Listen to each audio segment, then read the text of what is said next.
Welcome aboard. It's Captain G with HBG's Battle of Midway. This is the results of turn one.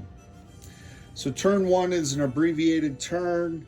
You start in the middle of the order of play, which is execute orders. And as I understand it, and this is the process I followed, you place 2 Japanese and 2 US command tokens into your cup, and then you draw them one at a time, and each side takes turns launching or moving combat aircraft. Once all 4 of those have been played, then you place all of the remaining tokens into the cup and then draw them individually, and this is the order that I drew them out. Had I drawn the combat first, that would have ended. I would have stopped drawing the others, but I just happened to draw it last. Basically what I'm doing, putting them in the cup, and then I'm holding the cup underneath the table and then just reaching in and grabbing one at a time. So for the US and Japanese turns at the beginning, Japan moved its 2 strike groups. And again, I may be doing this wrong, but I considered each carrier group as one strike force because they originated from the same place. So I moved carrier group 1s on one token, carrier group 2s on a second token. And then for the US, I launched the Midway dive bombers, medium bombers, and I sent their fighters that were already airborne as escort rather than have them stay as cap. And then with the second token, I sent this lone torpedo bomber, and he can only move 2. At first, I was going to launch the seaplane, but this is combat aircraft versus search aircraft, and search aircraft are a different phase. So the only other, besides, once all 4 of those were done, then I placed all these into the cup and drew them. For this token, I moved up the US bomber. They have a movement of 2, unlimited range, just so I'm closer to the Japanese fleets, possibly hit them next time if they're discovered. Then I got a squall token. Squall is a storm that starts the northern edge of the map and then moves down, and it limits combat operations and search operations. Then I got a Japanese token. I moved the battleships down to protect my carriers. Then I drew a US, and I had, as I mentioned, I sent out a search aircraft. It was the only thing left, but I returned it after reviewing the rules that I couldn't do that. So there was really nothing else for me to move.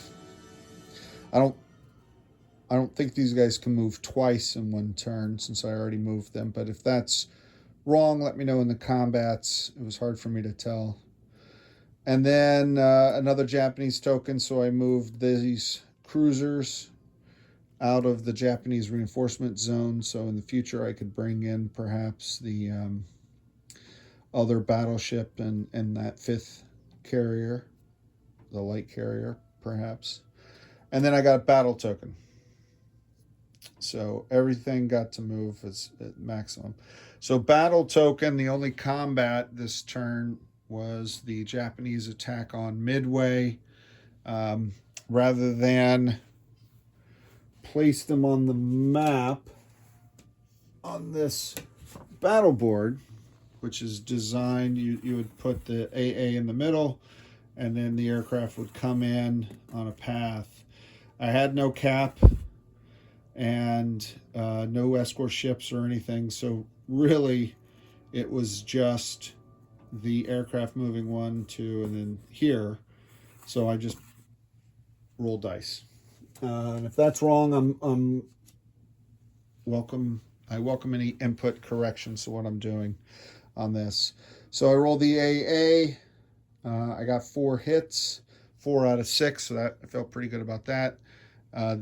The defender gets to choose the air hits, and I just chose 1 fighter from each carrier. Wasn't sure if it was best to eliminate fighters from a carrier. I decided to do one of each. And then I rolled the bombers first, and then the torpedo bombers, because they had different values. Bombers hit, and here's a quick reference sheet. So if you can see that, that's ships. Here we go. So dive bombers attack facilities at a 6, and torpedo bombers in attack mode hit at 5s. Okay, so they